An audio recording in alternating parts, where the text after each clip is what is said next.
Thank you so much, Philip. Good day, everyone. It's wonderful to be here and to have a chance to talk for all of you.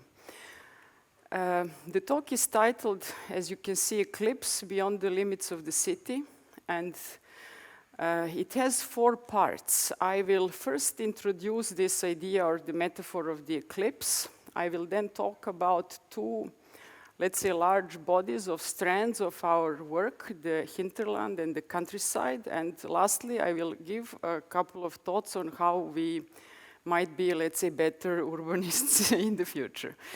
And to start with the eclipse, the story begins about 10 years ago at ETH Studio Basel Contemporary City Institute, where after a number of years of working on city portraits, we felt probably that there was a certain saturation we felt with this project and wanted to embark on a new path, and that was going to be a territorial research. And we chose this case, Rome, and we wanted to cross Italian territory following one of the Roman consular roads via Salaria. And at that point, we had no methods whatsoever for territorial research. And we found it very exceedingly difficult to set it up. For instance, we came to a point where we wondered, is it necessary to leave Rome at all in order to be able to say something about Italian territory? It seemed that, let's say, by studying history, by looking at Rome alone, we can tell pretty much everything we need to know about Italy itself. It was also, seemed risky to some extent to go to, let's say, unknown places with a big group of students and so on. And actually, by doing this, we soon discovered that we had actually stumbled across a very important theoretical issue that is captured in literature with concepts or terms such as city centricity or urban bias or methodological cityism or let's say literature that tries to prove that cities are perceived as superior forms of urban settlement. And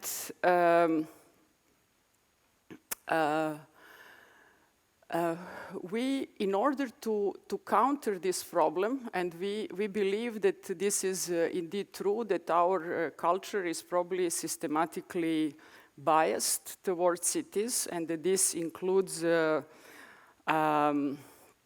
let's say, our research intelligence, research funding, technology, a kind of intellectual attention at large. So we came up with this metaphor of the eclipse. And metaphor, interestingly, was lent to us by this ancient representation of Rome, a map of a Roman Empire called the Putiger table, very famous, where Rome is actually represented as a sun, and those consular roads radiate across the empire to every corner of that large realm. And at their intersection, they put the city, Rome, in the center of our attention and imagination. And having, let's say, eclipsed Rome, we had a new diagram of study we could follow. Our consular road never setting foot, let's say, metaphorically within Aurelian walls or let's say, the GRA, the Ring of Rome. And in doing that, we were able to indeed sketch some interesting new emerging territorial characters across this part of Italy. And that same method, let's say, was useful in a number of studies over the years. For example, Nile Valley, where we went, let's say, deep into the rural areas away from Cairo or other larger centers. and looked at kind of a tremendous processes of what we could describe as rural urbanization. So very, I would say, little known and yet extremely dynamic and extremely important. And I would like to also explain here that our wish to work territorially also had to do with, I would say, a kind of a perceived condition of crisis in our discipline that has been debated probably since the beginning of the 90s. As you may know, urbanist of the second half of the 20th century was a state actor with considerable, let's say, power to influence urban processes.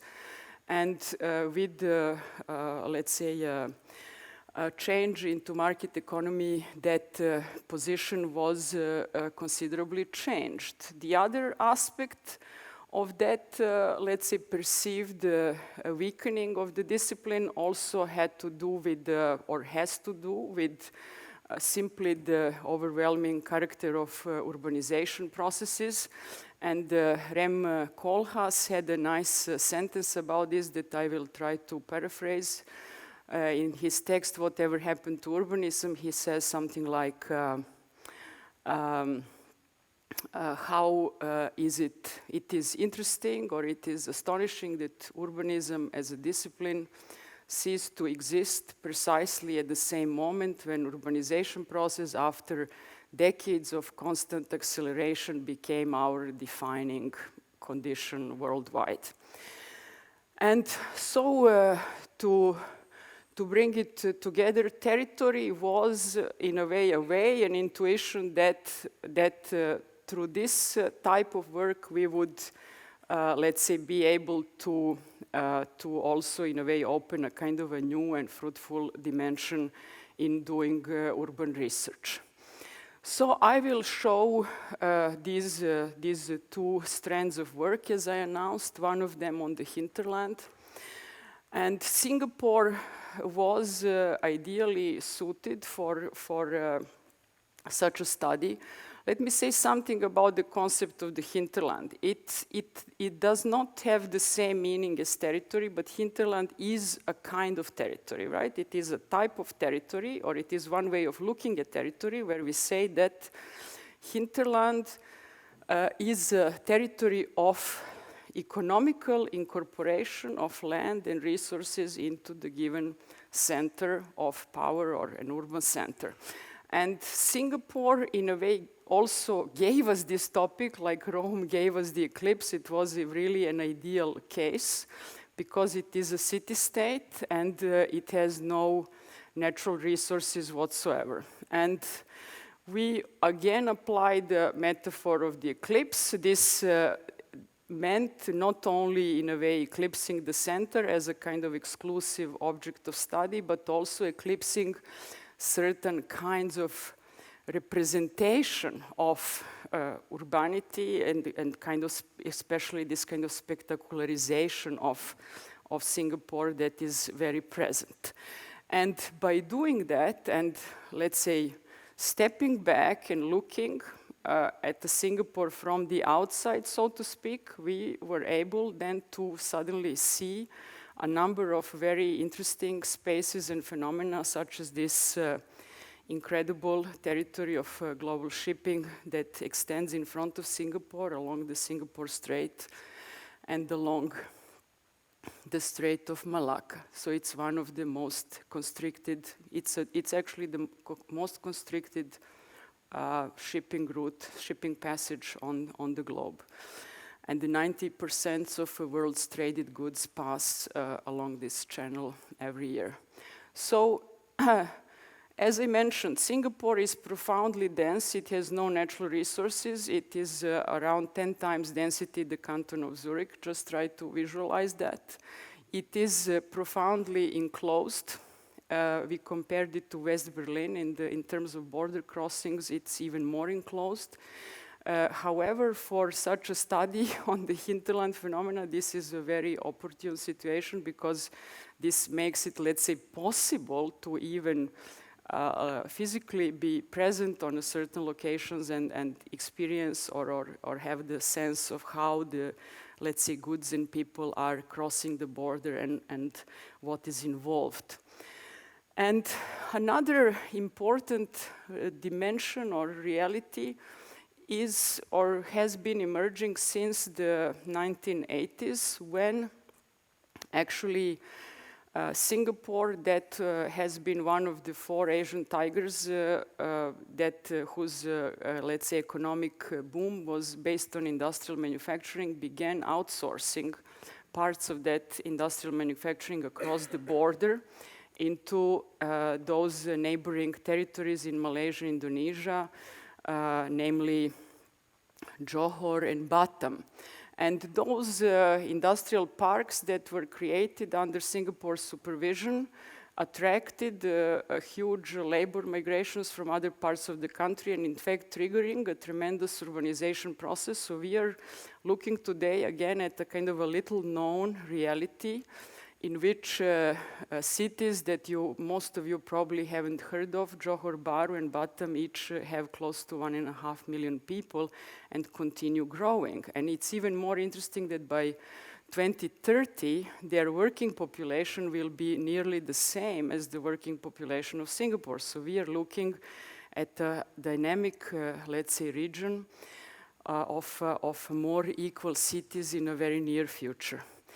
And these are examples of such tremendous urbanization or industrial type of cities that are in the shadow or at Singapore's doorstep at the border. And we spend, ECLIPSE in a way implied that we spend a lot of time or important part of our study was simply traveling, was in ethnographic research of the space of the region, getting to know the region and its people. And from that, we began to develop a kind of a cartographic thesis. And one of the things we did was to, let's say, counter this conventional or mainstream tripartite representation of this space as a tri-national space, of course, and to create a map, to propose a new map or to construct a map, which is the map of cross-border metropolitan region. And that map looks easy when it's projected because we have an impression that those digital universes are smooth and the data is readily available, but in these digital borderlands are actually also fractured, and it takes some kind of tremendous effort and ingenuity to bring those data sets together, actually. So the map is a certain kind of statement and a provocation and, let's say, a proposal of a new reality. We also wanted to qualitatively examine the character of urbanization in the region, and again, through an elaborate mapping methodology that I can't explain. It involves a lot of information. We were able to propose we recognized 6 characters of urbanization, which we then drew. So, for instance, we drew the figure of the tri-national metropolis consisting of 3 cities in 3 different countries.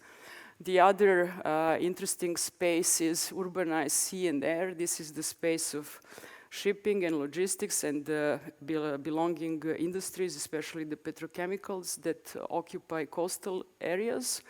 And then the interesting one is also green or surprising. This is the quiet archipelago and can be understood as rural areas that are under pressure to urbanize and that are actually currently losing population to those cities. So this is our thesis map and our, let's say, counter paradigm to the idea of Singapore as a city-state. This is a cross-border metropolitan region. So in the second, so this was one type of view of hinterland as a geographical space, right? And through that, we have in a way redefined the character of the border. But the other type of view is through, let's say, resource flows. And we studied 5 resources that are vital for Singapore: sand, water, food, labor, and oil. And all of them, except water, are sourced mainly from abroad, and in some cases also arrive from large distances. And I will say a few words about sand and about food. So again, the ethnography is very important here. We were in the region and attempting to actually follow some of those resource flows from what we understood as territories of extraction, so let's say sand mines in the region,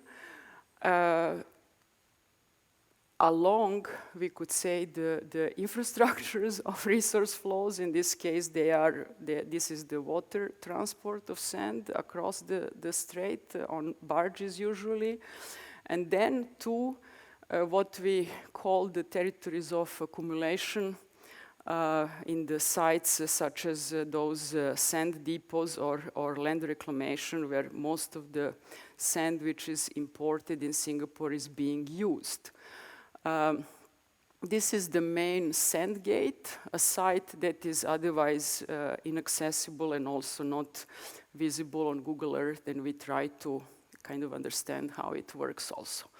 And some of the questions that were important in our study were, let's say, just noted in this manner with the 6 terms. This is a kind of a diagrammatic notation of some of the findings that we made. And for instance, under the concept of infrastructure, you can read some interesting facts about the sand trade being also largely informal in Southeast Asia. Then you realize that almost all of the imported sand is ending up in the land reclamation. And then you can, for instance, follow the process of land reclamation through time, in which already around 140 square kilometers of new land has been added to the surface of Singapore. That's around 1/4 of the national land area. And so it's a tremendous expansion. Imagine 1/4 of Switzerland is added to Switzerland. And with this, I would like to point to an interesting aspect, which we followed in all of those hinterland studies. It is a historical development, how the hinterland changes over time. And it is clear that, in fact, as the city grows, the hinterland also grows and expands. It at a certain moment becomes a transnational hinterland. And Singapore ran out of domestic sand sources in the 1980s at the time of actually construction of land reclamation for the extension of the Changi Airport, and was forced to start importing. And this went on. And Singapore, also imported sand over the years from most of the regional countries, and you see something quite, I would say, curious with this gray color. Those are all the regional countries that have imposed formal bans on sand trade with Singapore, due to mainly political reasons, ecological reasons, or as a kind of bargaining chips in other types of bilateral and regional agreements. And it is also interesting to understand that resource, which arrives into the city, we can see it as a kind of a fuel of our urban economies. And literally, we can understand the process of resource accumulation also in its dimension as a capital accumulation. So when we look at, for instance, at the reclaimed land, what we try to calculate here or to show that actually the reclaimed land of Singapore is also the city's economic engine. And according to our estimates, 42% of Singaporean GDP are earned on reclaimed land. This is fascinating. So including the port, the airport, and other activities, this is literally this kind of space of flexibility and the source of wealth for the state. And if we look back historically, it was interesting for us to understand that this process of territorial transformation, so that means the kind of cutting and shifting land and constructing new land and so on, is never a kind of a technical infrastructural enterprise, and that is sort of socially neutral, not at all. This is, in fact, a process of, let's say, application of power, usually a state power, and of also process of social engineering. So the Singaporean modern society housed in high-rise dwellings has emerged through the tool of, let's say, land of topographic change, right? So the kind of a rural Singapore is equivalent with the more hilly, let's say, and the irregular topography, whereas the new modern Singapore is flatter and it accommodates efficiently the infrastructures and the large buildings of the modern city. And of course, this is nothing new. Historically, there are many examples, but this is a wonderful photograph by Ashel Curtis, the leveling of the hills to make Seattle in response to gold rush and the rising real estate values in 1910.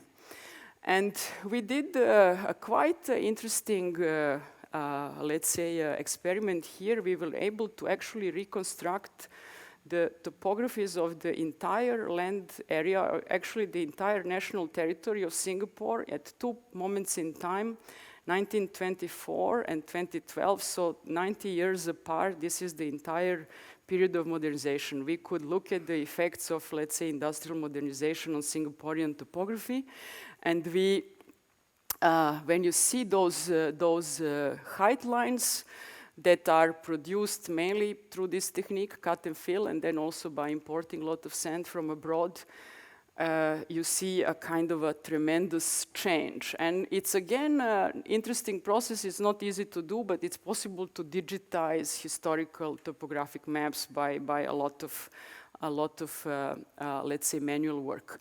And with that, we had also three-dimensional topographic reconstructions from which we could learn. We could understand something about history. We could understand how the topography looked and changed over time. The white are the missing forms, let's say. And this is just to say, of course, that such topographic change or the new land is also linked to history and memory, and it's not only the kind of tabula rasa or the amnesia that happens when we change land, but we also produce new historical narratives and the kind of pseudo-narratives that also happen there. And this is, let's say, geopolitical dimension of such hinterland, illustrated by the case of Malaysia, Singapore, conflict in front of international arbitrage that had to do with a land reclamation on a Tekong Island, which was judged to be an encroachment on Malaysian border, and Singapore had to do the famous correction and take away this nose of the reclamation. That was the decision of the International Court. It is simply to illustrate that sand in this region has a profound, produces a kind of profound tensions regionally, and that it is, again, never a kind of a neutral, let's say, case of infrastructural works, but that rather land is always seen also as a process of territorial expansion, new land, and even a barge of sand crossing a border from one country to another is understood symbolically as, let's say, perhaps a sale of national territory. And I just bring your mind also to the related nearby case of the Spratly Islands in the South China Sea that have the similar features. So now a few words about the food hinterland. In a similar process, we looked first at the region, at many sites where food is produced and the manner in which the food is also collected or the manner in which those agricultural areas are influenced or created by Singapore. And what we see is a apparent contrast. In Johor, for example, we find huge landscapes of industrial primary production, industrial agriculture, such as the palm oil or these huge vegetable farms that are covered with nets. Whereas in Singapore, we have a very different approach to agriculture. We could call it urban agriculture, extremely constricted on small sites. And for instance, we see a number of agri-technology parks where the idea of vertical farming is very important. And then we also see such areas that we could understand as agriculture in the function of urban leisure or education or perhaps also a form of nostalgia for Singapore as it was before the intensive urbanization. And once again, in our notation, what you can see, some of the information is quite entertaining. I don't know if you can read it, but for example, that Singapore imports, let's say, a lot of dairy from New Zealand, a lot of beverages from France, that it, for instance, exports cut orchids and ornamental fish. And you can also see that number of farms has declined tremendously over the years, and that also the income from agriculture has declined tremendously. And what we learned about this hinterland, for instance, I will point out to an interesting condition is that it has a different geography than sand hinterland, which is mainly regional. Here there are two scales, one could say. There is a regional scale, and there is a global scale. And it is interesting that this links to infrastructure and technology. It has to do with refrigeration. And basically this kind of geography emerges since the 60s, also through the process of container shipping. And what happened in Singapore, so let's say in the center during that time and the formation of those geographies is very interesting. There has been over time a kind of a steady decline of agricultural footprint. With one exception, that was the Second World War and the time of Japanese occupation, when Singapore was forced to produce within the boundaries of the island. So it was forced to a kind of autarky or a self-sufficiency. And let me just show you this. Today, 1% of land area is dedicated to agriculture. This is actually less than the golf courses that Singapore has. This is illustrated here on this timeline, the same process from the, let's say, plantation landscapes in the British colonial period through that brief moment of the Japanese occupation to the phase which happened in the 1980s, 70s, 80s when Singapore decided consciously to phase out agriculture. As the city was growing, it was concluded that agriculture is not only earning very little, it is also conflictual with the character of the modern city. For instance, such pig farms were the first to be outsourced. And Singapore, in a way, embraced those ideas of high earning forms of agriculture that are enabled through technology, whether kind of vertical farms or let's say ornamental agriculture and so on, that in a way can be exported and that produces income. So not only the produce can cross the border, but also technology in itself becomes a certain agricultural product. And in the regional frame, I can say it was rather easy to describe it or to follow those food flows. And this is a simple sketch where we in a way showed what is happening. This is a region where mainly where a lot of, let's say, fresh and chilled produce is being made that is offered in Singaporean supermarkets. And I told you that agriculture was phased out in the 80s from Singapore, and maybe some of you will wonder what happened to the farmers.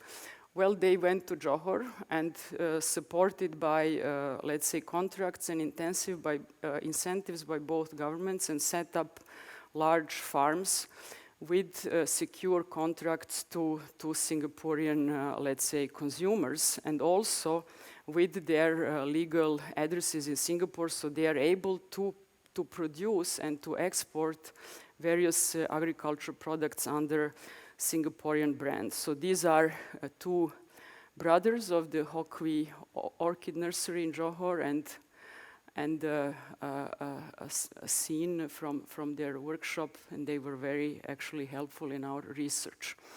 And the other dimension that I mentioned, that global hinterland of food, we encountered, let's say, our sense was that this is a kind of a profoundly complex space, and that due to complexity, it is very hard to produce any kind of concrete charting of what actually happens. A lot of it is speculative also due to the fact that data is not readily available. So here we show just a comparison of a couple of indicators that are used to describe the, let's say, dependencies that are involved. So here you see in scale the actual land area of Singapore. This is the 1% of agricultural land that I mentioned. This one little dot is probably 1 pixel. And then this is another information that is available through certain NGOs, which they classify as foreign acquisitions of agricultural land, which is land acquired to purchase, lease, concession, or other kind of long-term or let's say, secure relationships. Then you can see that this is already a considerable area, and we looked a little bit at those countries, and it seemed that a lot has to do with palm oil companies that are seated in Singapore, who have those contracts in the region. Then, for instance, the food footprint, which is an indicator that is perhaps still relatively reliable, shows this kind of surface needed for the average carnivore population, let's say, in the city, and then a kind of a highly speculative also indicator such as the ecological footprint in 2012. And just to say that, so Singapore in its approach to the food hinterland has opted for a strategy of let's say, securing food at the source. This is an official policy, and you can see that this is, of course, very different than what happens also politically, let's say, in Luxembourg or in Switzerland. Switzerland is a country that has really opted to have a high proportion of domestic production, let's say, at least when it comes to staple crops. So this, to illustrate how those contracts work, this is one example of important joint venture, Jilin Food Zone in the north of Beijing, where a big important contract was signed by prime ministers of both countries.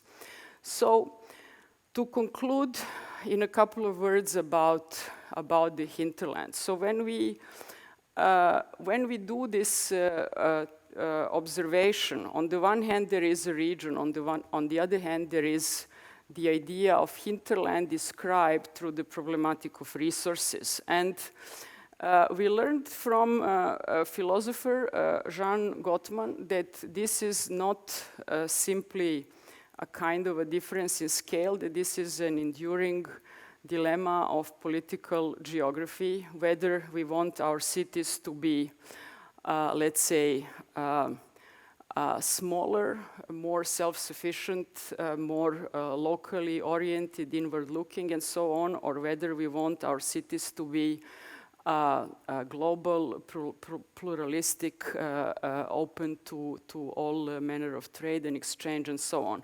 And Singapore, of course, and most of developed cities are decidedly on this side of the spectrum. And I believe that our idea and a lot of public discussion concerning resource sustainability really has to do with kind of trying to shift from this model a little bit more in that direction.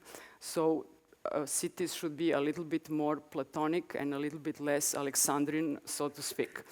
And and this perhaps you can also understand through those illustrations that I made, and I also understood through this research that this is a profoundly difficult shift that is almost equal to changing the basis of our civilization. I don't know if we can manage, but I really hope that with this research we will give some material in the hands of designers or policymakers or various practitioners that will help them in their decisions, because these, a lot of these, let's say, facts or observations are not readily available. We believe, or we understood through our research, that such regional frame is important or could be important and could be really a new space for Singapore to, let's say, add to its repertoire, to its various attractions and values, because it is very different than the space of the island. It still has nature areas, it has open spaces, it has a wonderful archipelago of 4,000 islands and so on. And and this is, of course, let me just say, very different. Platonic, still within Platonic idea, it's different than what Singapore is doing, because Singapore insists on a city-state, and we are saying, no, region is the better idea. And we did a number of illustrations with the students along this track, trying to, in a way,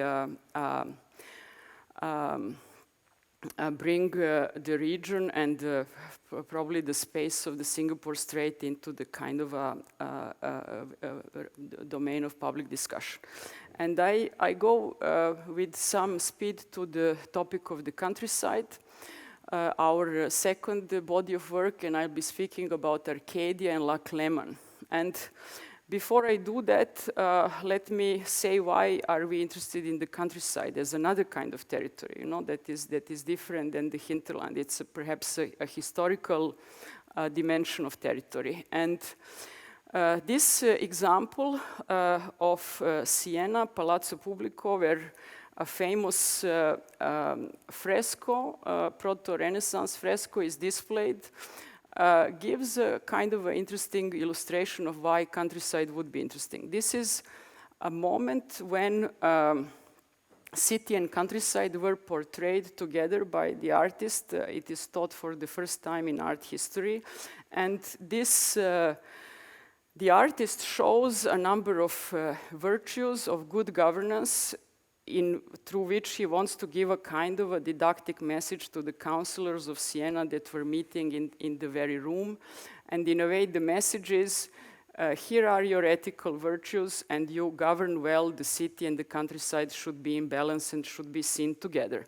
And this is, I think, on some level, quite a provocative idea, because I think our cities and countrysides are seen in a very separate manner, and one aspect of that separation is, we could call it a rural-urban divide. And you probably know this very important graph, the urban tipping point, where the global population has supposedly global urban population exceeded the rural population. And this, of course, is a problematic that was brilliantly criticized by Professor Schmid and Brenner and others under the concept of planetary urbanization, which basically says this is a basic misunderstanding of urbanization process. We cannot describe urbanization as just migration from countryside to cities. This is not what happens, because we know, of course, that for example, many villages in the Alps or so are profoundly urban and globalized places. So we don't have the right concepts and the right statistics to capture these relationships. And so one of the first expeditions on the countryside, or actually the very first we did in 2015 was Arcadia as a mountainous countryside. We were attracted by the fact that Arcadia is probably the kind of original pastoral utopia that continues to shape our world and our, let's say, even urban desires. It has been present throughout history since the 3rd century. It was invented by Romans, apparently, the Arcadian myth of, let's say, longing for unspoiled nature, for unity with nature, or for a life, let's say, away from the kind of decadent cities. And also, it is actual geography. Arcadia is a real space it's a municipality there in the center of Peloponnese, and it has attracted a number of travelers, important expeditions, scientific, cultural, occasionally also military expeditions like the Morea expedition in this case. And I would like to emphasize that something that is easily forgotten, that countryside, not only cities, this is very apparent once we are in Arcadia. Countryside is also a source of our culture, of European culture. So, Olympic Stadium was excavated in the 1830s, and in the 1930s, the first modern Olympic Games opened in Berlin, right? So this is what I understand as a source of culture. I think in the time of tremendous urbanization that we are living in, I believe that these territories have a certain fragility, and that this is something precious, let's say. This kind of heritage is precious, and we should try to protect it. And here we drew some of that heritage in the Peloponnesian Map of Myths. It shows the Pan and the nymphs and the labors of Hercules and other kind of important narratives that are literally woven in the topography of Peloponnese. And again, ethnographic expedition of Arcadia. As you can see, some very good olive oil is there. And we can describe, or we understood Arcadia as, I would say, a kind of intertwining of three related ecologies. We could say ecology of production, ecology of ruins, not only the ancient ruins, but also the more recent settlements, the villages, a lot of which are experiencing depopulation, and then ecology of tourism, the kind of a most recent, let's say, activity. And here I want to, this is in a way the map of our research, the concept of our research, and we looked at what could be described as a territorial section through the mountains between Epidaurus and Olympia, and we traveled that route. And here is a research area that I want to point out to you. This is Arcadia. These are the mountains of Arcadia. The little settlements that you see, those are the little dots. They are Arcadian villages, and we organized them here in order to show, let's say, a very, very basic finding that which we call the altitude thesis, which is that villages in their types are different. At the high altitudes, there are craft villages. These are areas that have no, let's say, pastures or productive land, and they have developed and had the kind of extraordinary craft traditions. Livestock villages in the mid-ranges between 1,000 and 600 meters, and olive villages below. And now it is fascinating to discover the following. All of these villages are shrinking. There is no exception at all of them. And these are the rates of shrinking only in 10 years between 2001 and 2011, so huge loss of permanent population.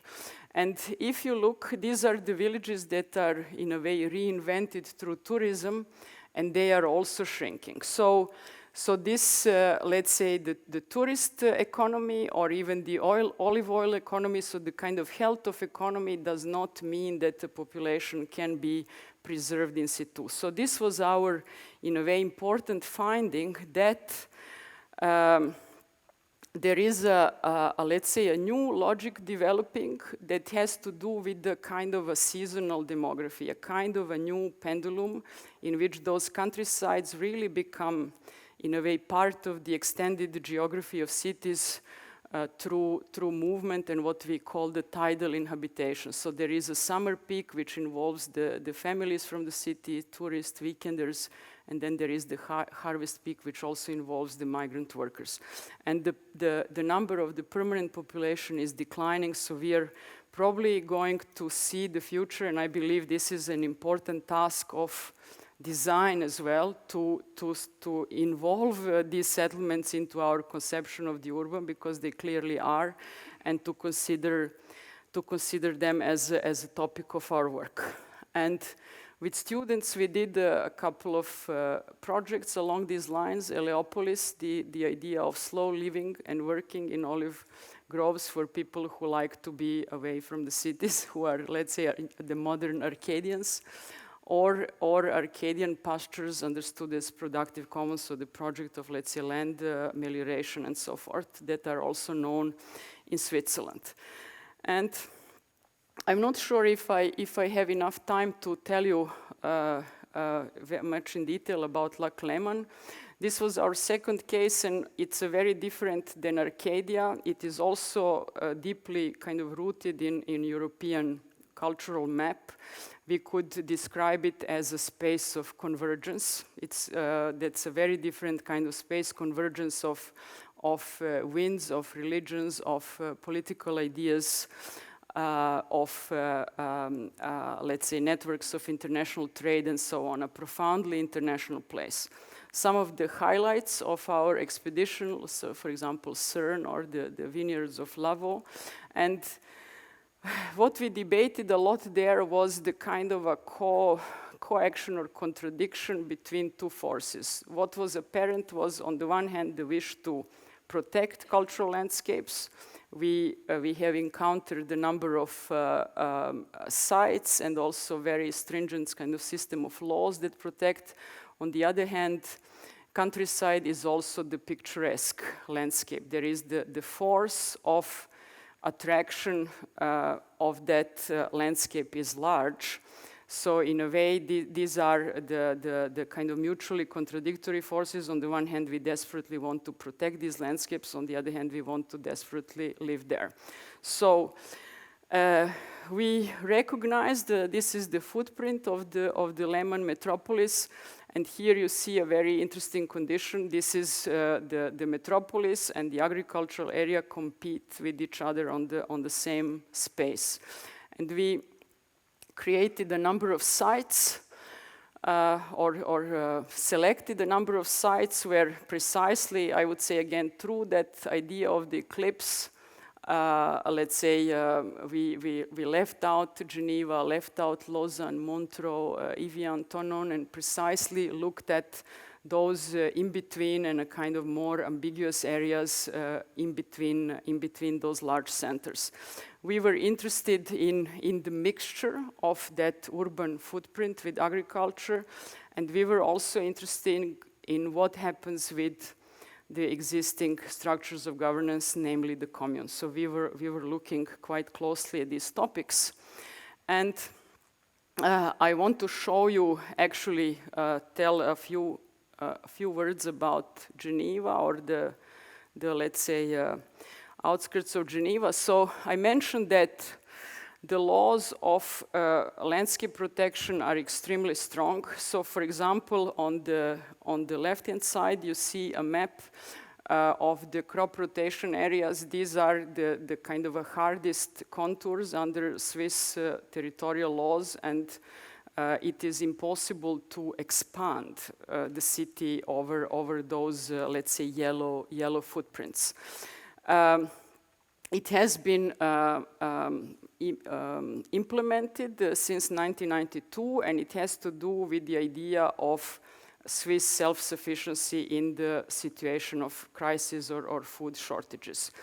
And a number of other laws that protect cultural heritage and so on make it much, much harder to build anything in the Campagne Genevoise than to, let's say, destroy a building and change it with the new one in Geneva. So this is, in a way, the nature of the current planning system. And some years ago, Studio Basel drew this interesting thesis, also following other practitioners from the region who observed the same.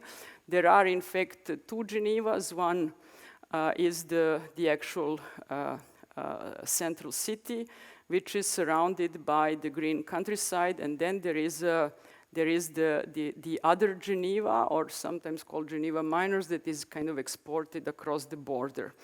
And this illustrates something about the cross-border growth and commuting. So you can see the recent statistics that shows that actually the growth of communes on the French side of the border is double or triple or even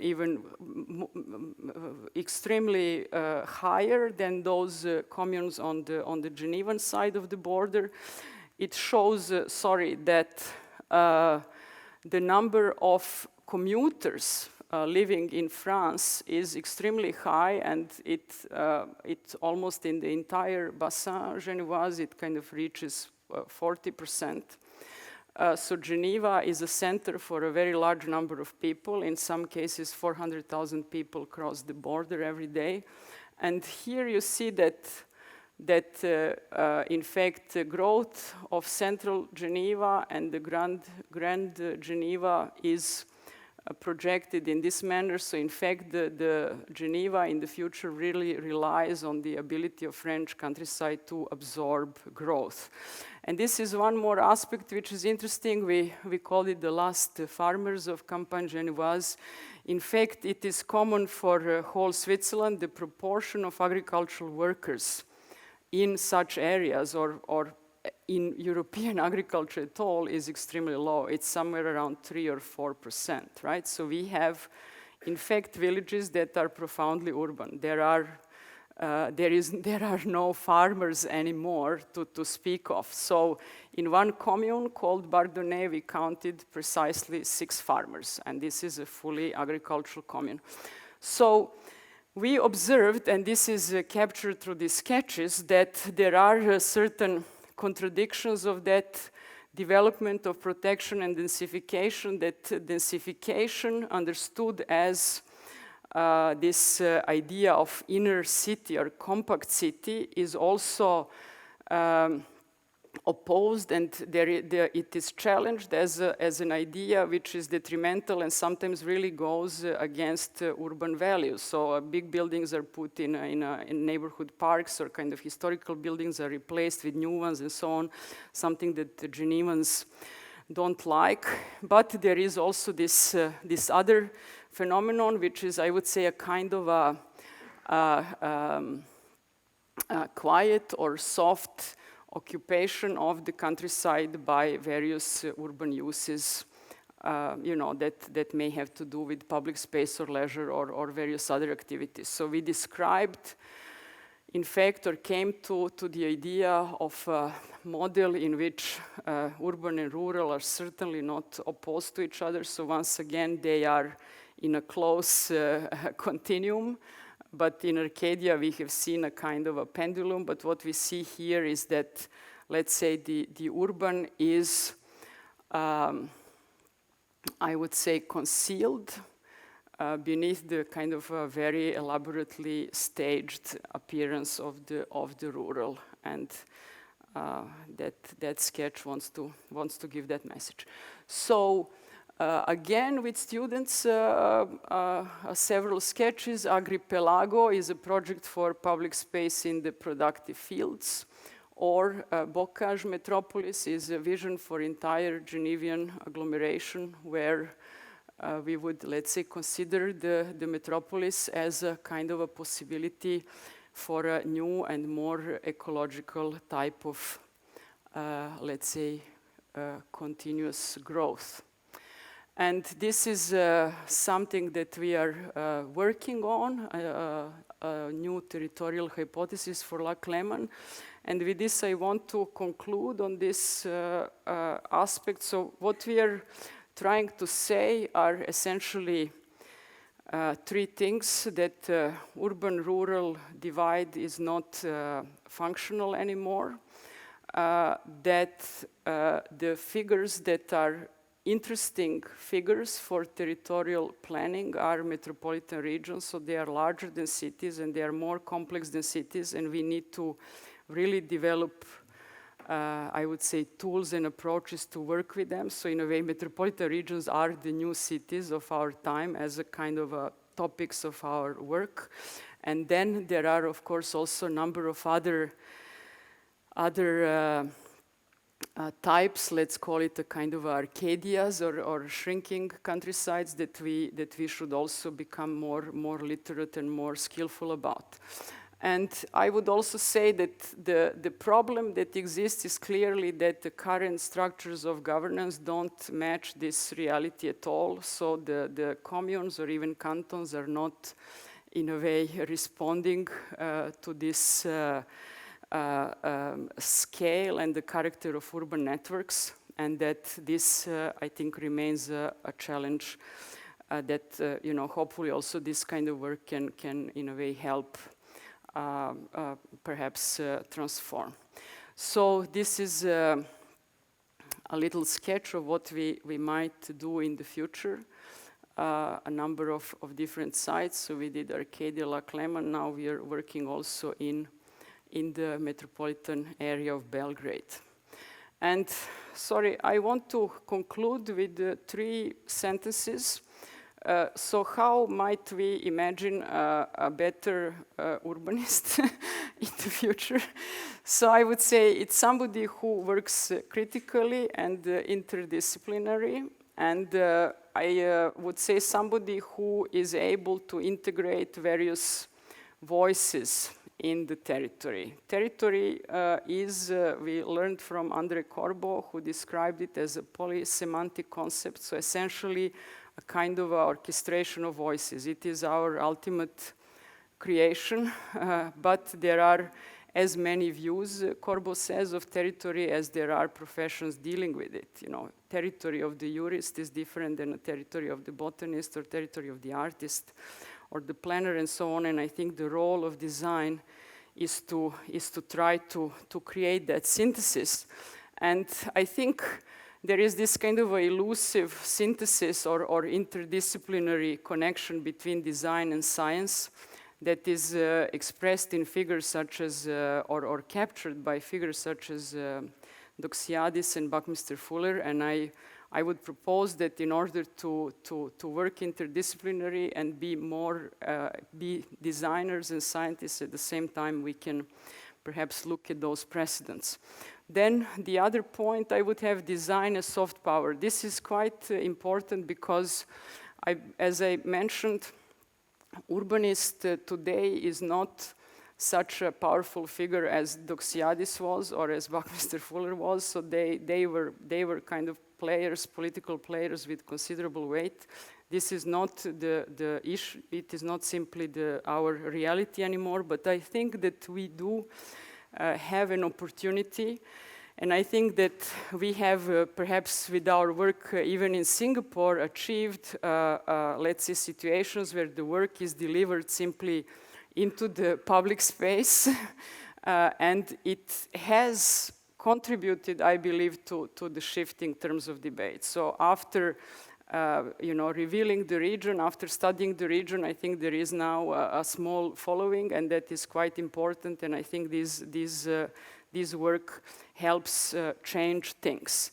And there I have other two characters to illustrate, so Lucius Burkhardt and Cedric Price. They are the more soft kind of designers who didn't perhaps build a lot, but had a tremendous public voice that left a mark. And then I would say, indeed, architecture and urbanism beyond the limits of the city. This means that we should, that we are in a way at the point to have to enlarge once again the limits of our discipline due to the changing scale and the character of urbanization. So in a way, urbanism and architecture should become territorial, right? Should concern themselves with territory and not only with compact cities, because this is really, I would say, the kind of a 19th century project, and it's simply exhausted. So there I would mention again, let me use here the strict architects. So they are architects 100%, but nevertheless they also had an important territorial discourse, and I would say it is possible. So thank you very much.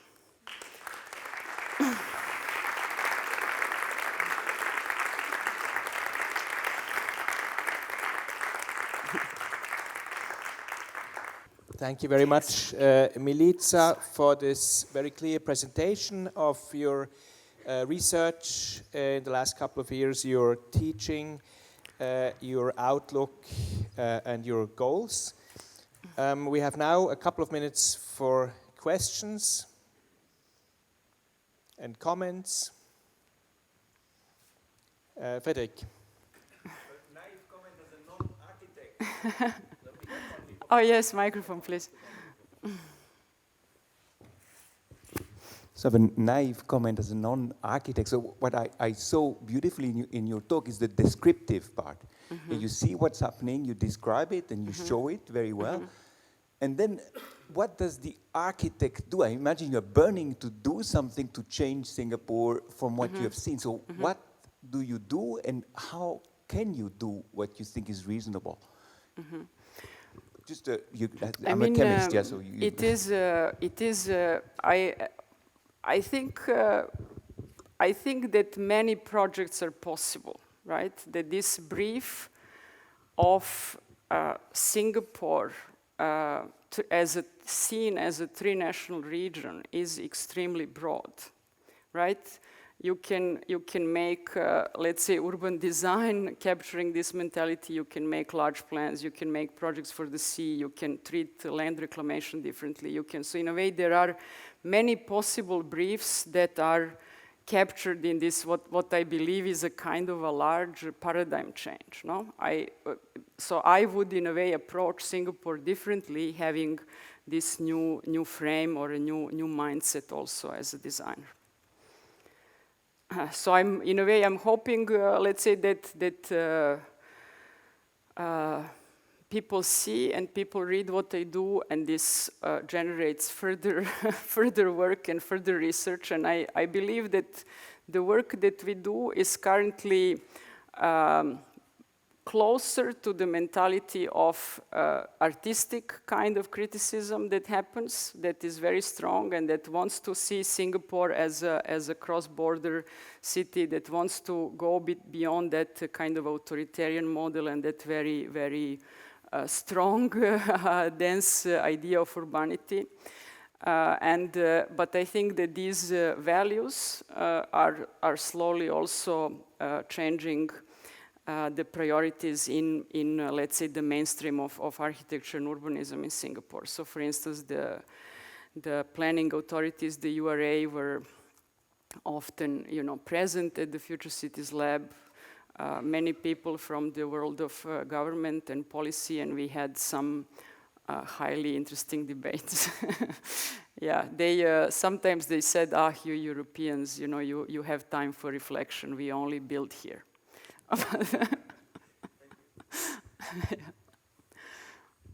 Marc? Thank you very much. Greatly enjoyed your lecture. It was terrific. Just a side comment to the previous question. I was there when the public officials looked at the map and they said, this is not us. Okay? This was clearly, they saw Singapore as a city's island state, and they were unbelievably intrigued that they were a metropolitan region that reached far into Indonesia, etc. And I think this was an act of design through your work. Okay? So it was not designing in a classical sense, but it was redirecting their view on politics. Changing perception is always part of design, of course. Design, the first act is some kind of conceptualization of the problem. Yeah. But I have another question. Rem Koolhaas, a colleague of ours, is doing, is shifted his focus of research from the city to the countryside, just recently. Okay? And he's preparing an exhibition at the Guggenheim, etc. And you are ahead of him with your work, which is interesting. What do you think about his approach to the countryside?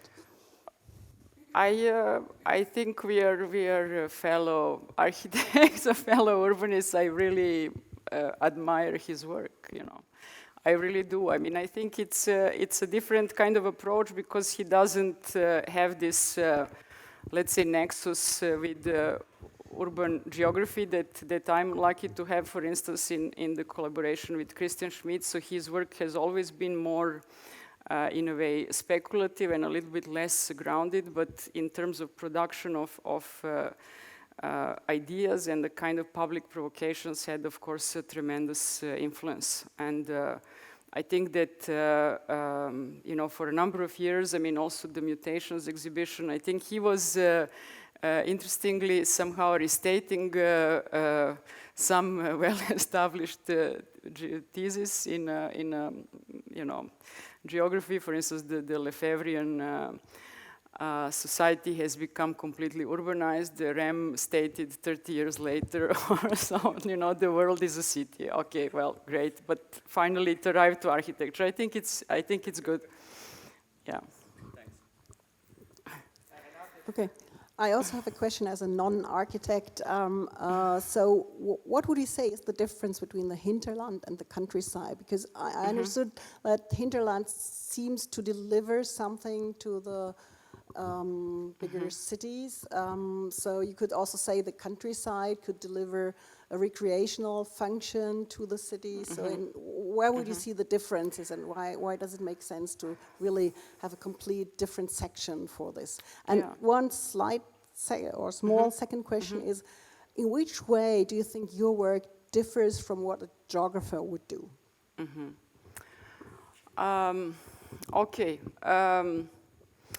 Okay. Hinterland and countryside. Well, these are two perspectives, two approaches to territory, right? And I have chosen these concepts very deliberately because they imply a certain way of looking. Because as I try to explain, territory is too complex, right? And we can also look at territory from myriad of ways, right? Every I would say, as I mentioned, every profession gives a different angle of looking at territory. And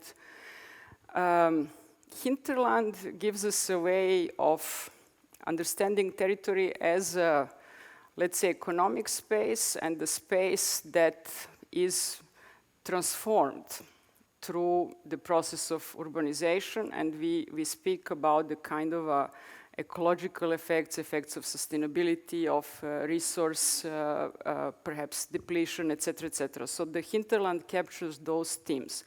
However, countryside captures history, right? History, and European territory has, I would say, a deeper and more complex history than that particular region around Singapore that we looked at, right? So I wanted to look at countryside as a space that has this depth of history, right? That we try to capture in relation to the cities. And think, for example, of a visual artist. Think of a painter like Turner that I showed, right? He also has his approach to territory. So once you are committed in particular way of looking, this consumes, you know, so in a way it's also about a certain energy and efficiency. If we look at hinterland, we cannot possibly do more, let's say. So this is in a way helpful, and I also like those terms because they tell something different about the relationship between territory and the city, right? Countryside is a space which has a concept, it has a kind of certain autonomy, certain culture, and we know in recent history has also a more dynamic link with cities, and then hinterland is really a new term, is a term of the 19th century that really tells something about change of territory through industrialization process, not the incorporation of territory through the industrialization process.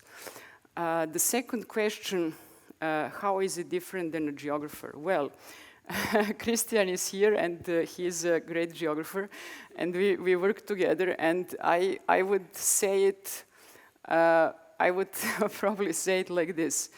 Geographers don't draw, and they are very cautious about taking photographs, and they work with concepts. And I believe that geography perhaps can also, I have learned in that collaboration also Studio Basel was illustrative there, that actually geography which moved away from cartography, right? The geography has in a way embraced text as its main medium, as its main critical medium, and I would say this has been good for certain things, but on the other hand, it has also, let's say,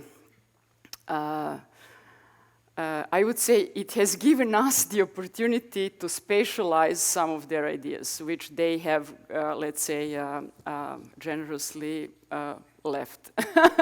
so you know, really to put some ideas on the map, I think finally we can do it, because nobody does it anymore in social sciences. This is extraordinary, but it's really true. On maps, plans, urban plans, and so on.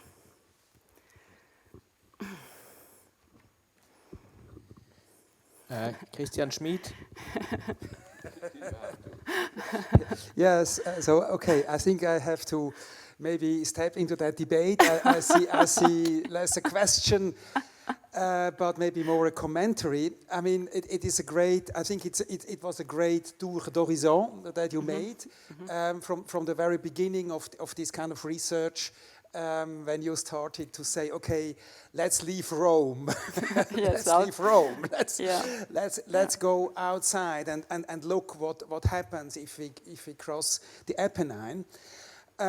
But I think the key point, and I think that became pretty clear here, but it's maybe also difficult to say from an architectonic point of view, is that, I mean, the role of designing, no? The role of design. So I think we have a lot of debates here in our faculty here of architecture, and this is always a debate about what is the role of design, and that is what architecture, I mean, what is the core of architecture, at least in the understanding we have here at the ETH. And I think most of these examples you brought were precisely designing certain areas and so highlighting through that design process. So it's not just an analysis, but it's an analysis that comes through design and not just through statistics. So the classic, I think the classic trap for especially today with big data, with all these options of GIS and so on, we make kind of automatic maps, and we forget about the content. And designing helps us to think. I mean, that's somehow my transdisciplinary contribution to that debate as a geographer that entered this faculty now almost 20 years ago. And I think that's a key, I think, quality of this kind of research. But maybe as nevertheless to have a question about that. So if you now design these areas, I mean, what would be your next step in designing these kind of things? These kind of landscapes that are going beyond the hinterland, that are going beyond the rural, and landscapes that we at the moment call territories or landscapes of extended urbanization. Well, I believe that we are on the way to do that, and I think it would be really an effort to put metropolitan region on the map and do some, for example, let's say a large-scale suggestions. No? Whether in Lac Lemon or in Singapore, these are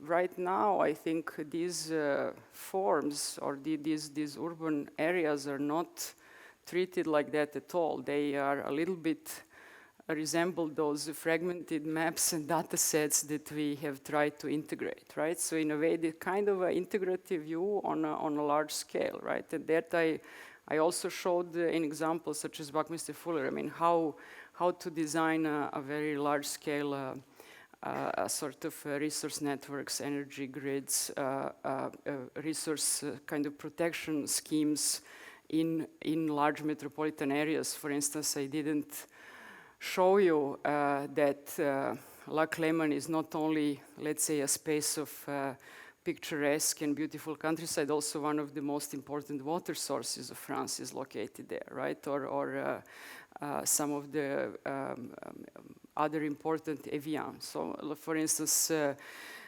know, how do we, the metropolitan region is essentially a different program also than the city per se, right? It involves resources, it involves agriculture, it involves, so those are, it involves, let's say, nature, ecology. Those are the topics that are entering, in a way, urban program with the concept of the metropolitan region. And we are not very skilled in doing that, but for instance, Andrea Branzi that I showed is precisely that kind of effort, you know, building, designing for an area that is also agricultural area, how to do that, right? So I think that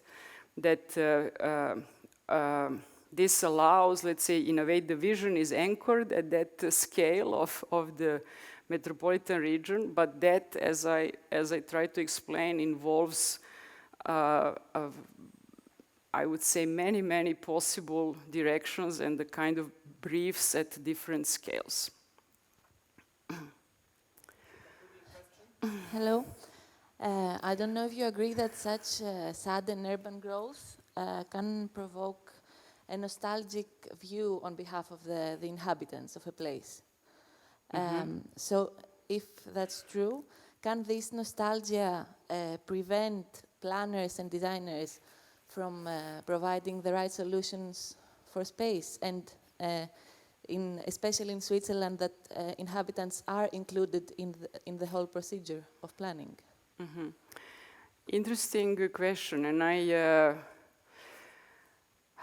I'm not sure that really it's the nostalgia. For instance, in Singapore, I learned that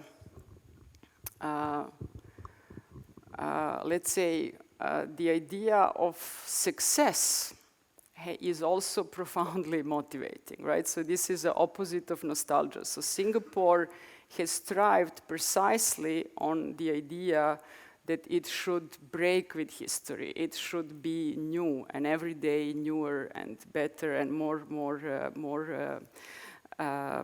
let's say, spectacular and so forth. So this specific idea of wealth and urbanity was product also of Singapore's historical circumstances, right? It emerged as a new nation in 1965 from the kind of a colonial background. So Singaporean society didn't feel any obligation to history, didn't have a reason to be nostalgic. They didn't feel that what they had before was worth keeping. They wanted to build Singapore from scratch, right? And this was in a way their specific condition. But now what happens is that there is a young generation and they are perhaps nostalgic for Singapore from the 70s or so. So in a way it appears as a force.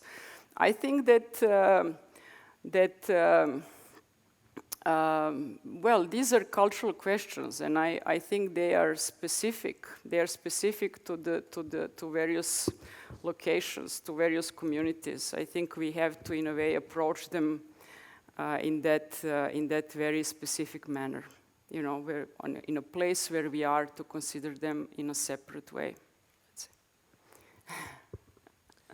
With this, I would like to conclude the presentation. Thanks all for coming and discussing. Thanks to members of the Tenure Committee for being here. Thanks and a warm applause to Milica Topalovic. Thank you.